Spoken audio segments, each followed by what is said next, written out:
Ça y est, l'Open d'Australie arrive, l'été australien s'annonce exaltant du côté de Melbourne, les joueurs et joueuses vont en découdre pour tenter de remporter le premier grand chelem de l'année. Chez les hommes, Djokovic semble grandement favori pour remporter un 11e titre à Melbourne, et chez les femmes, on ne voit pas comment le titre pourrait échapper au quatuor composé de Swiatek, Sabalenka, Gauff et Rybakina. Et il va falloir suivre de très près les joueurs et joueuses que je vais évoquer, qui ne sont pas forcément ceux qu'on attend, qui sont pas favoris, mais qui ont un potentiel énorme et qui peuvent faire des ravages dans leur tableau. Et je peux vous dire que les têtes de série ne seront absolument pas ravis de tomber sur ces joueurs et joueuses, tant ils et elles sont redoutables. On parle d'eux juste après le jingle.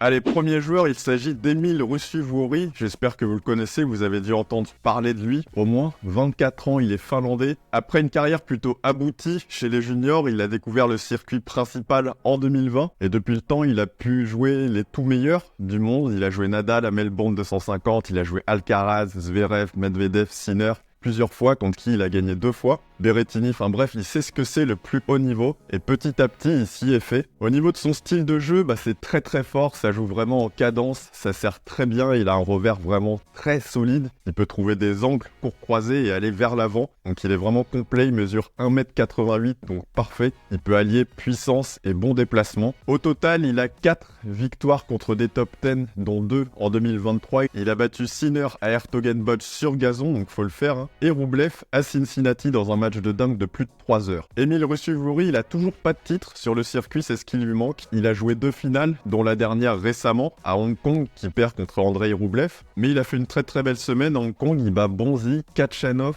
Kotov et Hoffner, donc des très bons joueurs. Donc il arrive à Melbourne avec beaucoup de confiance. Et pour lui, à l'Open d'Australie et même toute cette année, ça va être de dépasser les 2e tours en Grand Chelem, parce que figurez-vous qu'il a jamais fait plus qu'un 2e tour en 13 participations à des Grands Chelems. Et je pense que c'est l'heure pour lui de casser ce plafond de verre, ça passera par des gros matchs, par des victoires références, et il en est tout à fait capable. Au premier tour, à l'Open d'Australie, il va jouer Gibson, invité, donc ça devrait passer tranquillement. Mais après, au 2e tour, il va jouer Daniil Medvedev, donc là, ça va être beaucoup plus compliqué. Je pense qu'il peut embêter Daniil Medvedev, mais ça va être très dur d'aller chercher la victoire, parce qu'il joue trop en cadence pour Daniil Medvedev. Et justement, Medvedev, il va un peu se régaler, il va faire le contreur, il va se mettre loin de sa ligne de fond, puis au fur et à mesure, il va commencer à bouffer Ruusuvuori. Mais comme je l'ai dit, Ruusuvuori, c'est un joueur très prometteur qu'on va continuer de voir de plus en plus durant les années à venir. Donc j'attends ce match en tout cas avec grande impatience, et ça pourrait être l'énorme surprise de cette première semaine, à Ruusuvuori qui va chercher Medvedev, mais ça va être très compliqué. Deuxième profil, et là c'est une joueuse, Elina Svitolina, donc je pense que vous la connaissez forcément, j'espère. Ukrainienne, 29 ans, c'est la femme de Gaël Monfils. Elle a accouché de leur fille mi-octobre 2022.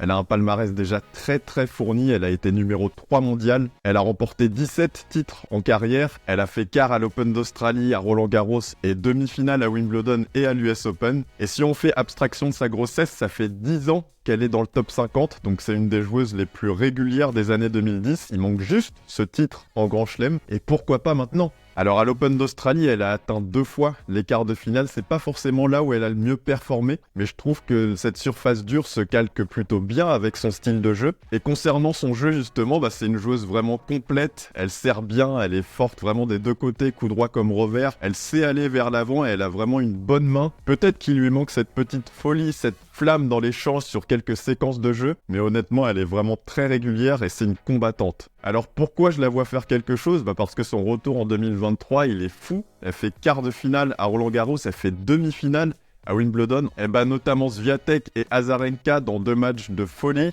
Et en début d'année 2024, elle fait une semaine très convaincante à Auckland, où elle bat Wozniacki, Raducanu, Bouskova, Xiyu pour s'incliner en 3-7 contre Coco Gauff. Donc c'est très prometteur. Et au premier tour de l'Open d'Australie, elle va jouer Tayla Preston qui a été invitée, 203e mondial, donc ça devrait passer assez tranquillement. Elle a un 2e tour aussi très abordable, et au 3e tour, elle pourrait jouer Kudermetova.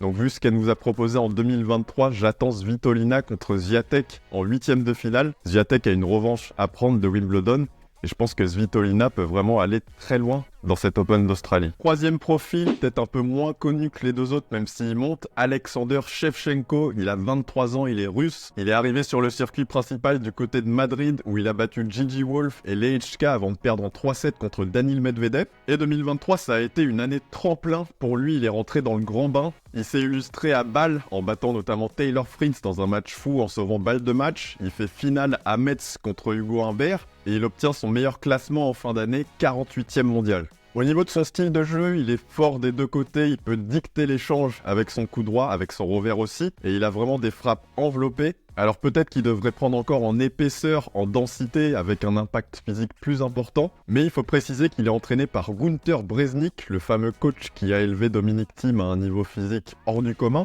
Donc on se dit que son potentiel de développement est énorme et qu'il va vraiment faire les progrès qu'il faut pour avoir un jeu encore plus complet. Évidemment, il doit encore prendre en expérience. L'Open d'Australie, ça va être son 4e Grand Chelem, son premier Open d'Australie. Mais son niveau de jeu peut lui faire gravir les échelons assez rapidement. Alors peut-être pas à la vitesse d'Alcaraz, Sinner, Rune, mais en gagnant très vite des gros matchs, en faisant des deuxièmes semaines en Grand Chelem, et ce peut-être dès cet Open d'Australie. Au premier tour, il va jouer l'Espagnol Muñar, alors je vois Shevchenko plus fort sur la durée, et ça peut être un gros match. Et au deuxième tour, il devrait jouer Manarino. Donc là, c'est un peu plus compliqué, étant donné que le Français il est quand même dans une bonne dynamique après sa très belle saison en 2023. Et potentiellement, un troisième tour contre Ben Shelton. Donc là, ça va être encore plus dur. Mais on verra, c'est un grand chelem, il peut tout se passer. Et Shevchenko sera un très très bon joueur, croyez-moi. Quatrième profil, Mira Andreeva, la jeune russe de 16 ans. 16 ans, rendez-vous compte. Elle s'est illustrée sur le circuit ITF récemment en 2022 en remportant 4 titres. Et en 2023, elle remporte 260 000 $. Donc 2023, c'est l'année où elle s'est vraiment fait connaître parce qu'elle a vraiment explosé. Elle a été invitée au Masters 1000 de Madrid et elle a battu à la suite Fernandez, Haddad Maia, Linette pour s'incliner contre Sabalenka. Elle a enchaîné à Roland-Garros où elle est sortie des qualifications et elle a perdu contre Coco Gauff au 3e tour. Et pareil à Wimbledon où elle est sortie des qualifs et elle a atteint son premier 8e en Grand Chelem et elle a perdu contre Madison Keys. Donc c'est juste impressionnant en termes de précocité. Elle suit un peu la trajectoire de Gauff, on va pas se mentir, et je pense vraiment qu'elle peut semer la zizanie dans ce tableau étant donné qu'elle a des armes très intéressantes. Au niveau de son style de jeu, elle sert bien, elle est forte des deux côtés, elle a un très très bon revers, elle est capable de faire le jeu avec, et elle distille aussi des amortis, donc elle sait parfaitement emmener ses adversaires au filet. Donc c'est un jeu entre résistance, tonicité et malice. Elle peut peut-être encore manquer un peu de puissance sur la durée d'un match face à des joueuses comme Sabalenka, comme Keys ou comme Swiatek qui peuvent envoyer des parpaings pendant 3-4 heures. Mais c'est un début 2024 plutôt encourageant qu'elle nous a fait à Brisbane où elle a gagné 3 matchs avant de s'incliner contre Noskova. Donc elle arrive à Melbourne avec de la confiance, avec des convictions, avec une volonté de montrer qu'il faudra compter sur elle dans les années à venir. Et au premier tour, elle va jouer contre l'américaine Bernarda Pera, 69e mondiale, donc c'est complètement jouable. Et au deuxième tour, elle peut affronter Jabber, donc là ça va être beaucoup plus compliqué. Mais bon, sur un match, tout est possible, donc on verra ce qu'elle nous réservera, mais en tout cas, c'est une des joueuses à suivre durant ce tournoi et durant toute la saison. 5e profil, c'est Matteo Arnaldi, le jeune Italien de 22 ans. Il est arrivé sur le circuit principal en 2022. Il a pris du galon en jouant pendant 1 an et demi contre les tout meilleurs. Et au niveau du style de jeu, c'est un guerrier. Il est solide, en coup droit comme en revers. Il est créatif, il peut glisser des amortis pour surprendre. Il peut aussi être agressif en prenant très tôt la balle. Il n'a pas un gros service, donc il compte plus sur sa capacité à user l'adversaire du fond du court. Et Arnaldi, il s'est offert notamment la Coupe Davis, fin 2023 avec l'Italie, bien évidemment portée par Yannick Sinner. Mais quand même, Matteo Arnaldi, il a gagné le premier match en finale contre l'Australie, c'était contre Popyrin. Et il a quelques belles victoires comme contre Casper Ruud à Madrid. La seule inconnue, c'est qu'il n'a jamais joué l'Open d'Australie, donc il arrive ici en exploration, à la recherche de sensations, de victoires, d'expérience. Sauf qu'en 2023, quand il est arrivé à New York pour jouer l'US Open, c'était la première fois également, et il a fait un énorme tournoi pour une première en battant Kubler, Fils, Norrie et pour perdre en 8e de finale contre Alcaraz. Et il aura atteint la 48e place mondiale. Aujourd'hui, il est 41e, donc ça devient vraiment un joueur abouti, qui monte, qui progresse. Et début 2024, il a battu Fucsovics et Klein à Brisbane avant de s'incliner contre Safiullin. Au premier tour de l'Open d'Australie, il va jouer contre Walton, une wildcard. Donc c'est un très très bon tirage, il est assez tranquille. Et au deuxième tour, il devrait affronter Alex de Minaur, donc là beaucoup plus compliqué étant donné que de Minaur joue très très bien, il nous a fait une grosse United Cup en battant Djokovic. Mais bon, sur un tour, on sait jamais. Puis de Minaur, c'est pas non plus un énorme cador comme Djokovic, Alcaraz, Sinner. Ça reste un petit gabarit sur un match, on sait pas ce que ça peut donner, donc Arnaldi a toutes ses chances d'aller assez loin dans ce tournoi. Naomi Osaka, donc là je pense que vous connaissez forcément de près ou de loin, 26 ans, elle est japonaise. Elle a réussi l'exploit, elle, de gagner un grand chelem, et elle en a même gagné 4. Les 4 sur dur, 2 Open d'Australie et 2 US Open.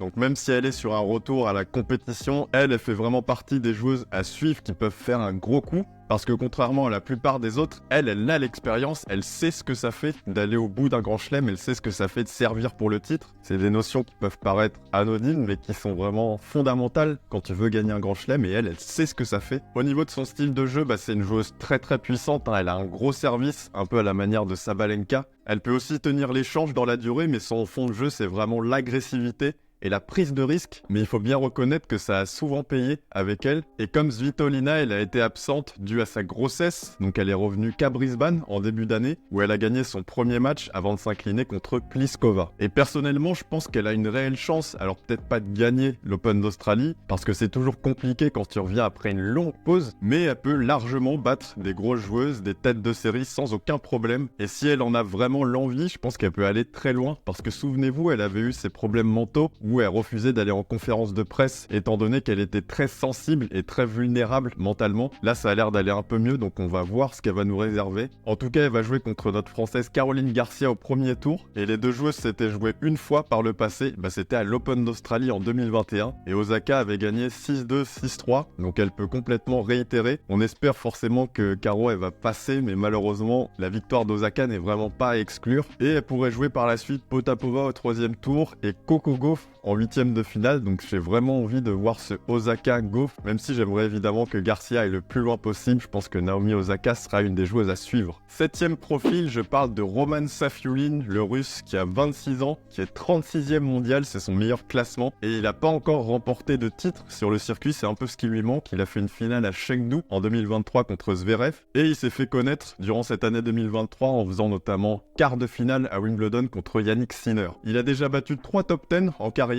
Tsitsipas à Marseille en 2022, Zverev à Shanghai et Alcaraz à Bercy en 2023. Donc vous avez vu un peu tous les faits de carrière que je viens de vous citer, c'est toujours du dur ou du gazon, donc des surfaces très très rapides. Et pour cause, son style de jeu, c'est un joueur très très puissant. Il a un gros service et ça attaque vraiment dans tous les sens, en coup droit comme en revers, ça envoie du lourd. C'est vraiment le jeu russe par excellence, sans aucune pitié. C'est un peu dans la lignée de Rublev. Ça faisait un petit moment qu'il était sur le circuit secondaire en challenger, et là il a eu un déclic, tout s'est mis en place. Peut-être une partie mentale où il s'est dit que c'était possible qu'il y arrive, et voilà, il est quasiment tête de série en Grand Chelem aujourd'hui. Et je pense vraiment que le tennis a besoin de profils comme lui, qui peut faire une saison 2024 assez exceptionnelle. Je pense qu'il peut s'installer dans le top 20, il peut gagner des tournois sans aucun doute, et il peut faire des gros coups. En deuxième semaine de Grand Chelem, il peut battre les meilleurs, il l'a déjà fait, Alcaraz, Tsitsipas, Zverev, et ça pourrait très bien commencer dès ce mois de janvier. D'ailleurs, il a bien commencé à Brisbane en battant Shelton, Popyrin, Arnaldi, et il perd seulement contre Rune. Et au premier tour de l'Open d'Australie, il va jouer contre Greg Sport, donc attention, c'est pas facile du tout, le néerlandais qui joue très très bien, qui progresse. Mais je vais voir Safiullin aller au deuxième tour, et au deuxième tour, il pourrait rejoindre Arthur Fils, donc c'est un tableau assez compliqué, Greg Sport, Fils, et malheureusement, ce serait pas une surprise de le voir battre Arthur Fils, étant donné que Safiullin, comme je vous l'ai dit, ça joue très très bien. Et au troisième tour, il pourrait retrouver Holger Rune, donc vraiment 3 matchs très compliqués, mais c'est vraiment pas impossible qu'il passe au moins 1, 2, voire ces 3 tours et joue vraiment très bien. Moi personnellement, pour les pronostics, j'ai mis Holger Rune, mais ce serait vraiment pas si étonnant que ça de voir Safiullin en 8e de finale. 8e et dernier profil, on parle de Varvara Gracheva, donc elle a 23 ans, c'est une russe qui vient d'être naturalisée française en 2023. Elle est 39e mondiale et c'est son meilleur classement, et on a commencé à la voir sur le circuit principal en Grand Chelem en 2020, avec ce fameux match à l'US Open en 2020 contre Kristina Mladenovic, où elle gagne alors qu'elle était menée 6-1, 5-1. En 2021, elle fait 3e tour à Roland-Garros et à l'US Open. En 2022, elle fait 3e tour à Roland-Garros, et en 2023, c'est une très très bonne année, étant donné qu'elle fait 3e tour à l'Open d'Australie en battant notamment Kasatkina 6-1, 6-1, et elle enchaîne très très bien juste après à Indian Wells et Miami, où elle fait 2 8e de finale, en rebattant Kasatkina à Indian Wells et en battant Jabber à Miami. Elle a aussi atteint sa première finale sur le circuit à Austin dans le Texas où elle s'incline face à Kostiuk. Donc mine de rien, elle a pris une expérience énorme ces derniers temps. Elle sait ce que c'est de jouer les meilleurs et de les battre. Elle s'est acclimatée justement à cette exigence physique, mentale, tennistique. Et aujourd'hui, je pense qu'elle est largement capable de faire un gros coup en Grand Chelem. Au niveau de son style de jeu, elle est vraiment à l'aise des deux côtés. Elle peut distribuer côté revers. Elle a un excellent coup droit où elle peut aller long de ligne quasiment quand elle veut. Elle a peut-être un petit déficit au niveau du service quand on compare avec les toutes meilleures, mais bon, elle va progresser. Et quand ça va être en place, ça va faire très très mal. En début d'année 2024, elle vient de jouer Auckland et Hobart. Elle a gagné 2 matchs à Auckland avant de perdre contre Coco Gauff qui a gagné le tournoi, donc c'est plutôt très encourageant. Et au premier tour, elle va affronter la Belge Wiek Meijer, 68e mondiale, donc c'est tout à fait abordable. Et au deuxième tour, elle pourrait jouer Vondrousova, donc là c'est beaucoup plus compliqué, étant donné que la Tchèque a quand même gagné Wimbledon. Donc on verra ce qui se passera pour Gracheva, mais en tout cas c'est une joueuse très prometteuse, jeune, qui a encore une marge de progression et qui peut faire des très belles choses sur le circuit. Alors évidemment, je viens de faire le focus sur quelques joueurs et joueuses dont on parle un peu moins, mais qui sont des potentielles surprises de ce tournoi, ou même de cette année. Donc je vous conseille vraiment de porter un œil attentif sur tous ces profils, mais bien évidemment, je vous conseille aussi de suivre tous les joueurs et joueuses qui sont ultra attendus. Regardez Tsitsipas, comment est-ce qu'il va jouer, lui qui a été plutôt décevant en 2023. Regardez Dimitrov, qui est en feu en ce moment. Est-ce qu'il va nous refaire un parcours comme en 2017? Regardez Sinner, Rublev, Rune, Zverev, regardez tous ces joueurs-là qui sont exceptionnels. N'oubliez pas un Andy Murray qui peut nous offrir de grands moments de tennis comme l'année dernière et qui mine de rien est sur ses derniers grands chelems en carrière. Mais voilà, c'était juste des suggestions personnelles de joueurs et de joueuses qui vont avoir une vraie carte à jouer durant ce tournoi. En tout cas, restez connectés à la chaîne parce que ça va envoyer du lourd durant tout cet Open d'Australie. On fait des lives à chaque fin de tour pour débriefer des matchs qui ont eu lieu, de parler des matchs qui vont avoir lieu. On va débattre tous ensemble, vous êtes les bienvenus. En tout cas, prenez soin de vous, c'est le plus important et on se retrouve très bientôt. Ciao!